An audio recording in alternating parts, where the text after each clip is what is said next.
โอเคสบายดีเนาะก็มาสบายดีลูกค้าบ่ทุกคนเด้อ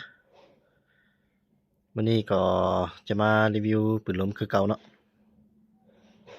ตัวนี้ก็จะรีวิวเป็นรุ่น MC จะใส่เป็นเว้า Galiget Z1000 เนาะปี2025เด้อว้าวอืมส่วนทางก็จะเป็นทาง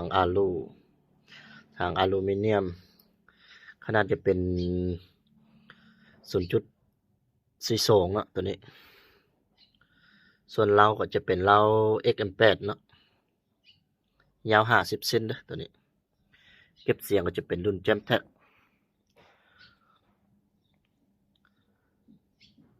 ส่วนกล้องก็เป็นกล้อง Recovery คือเก่าเนาะคันว่าลูกค้าผู้ใดที่อยากได้เป็นกล้อง BSA หรือว่าทางคาร์บอนก็สามารถประกอบได้คือกันเนาะคันว่าลูกค้าผู้ใดที่สนใจ MC ก็สามารถติดต่อเข้ามาหาได้เด้อเครื่องยังมีพร้อมส่งเนาะมีเก็บไปทางพร้อมส่วนคอนโดก็มาฮอดแล้วเด้อคอนโดเดี๋ยวคลิปต่อไปจะรีวิวคอนโดให้เบิ่งเนาะ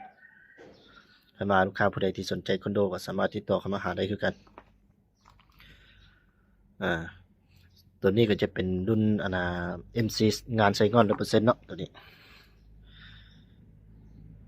งามๆเครื่องมือหนึ่ง 100% เนาะ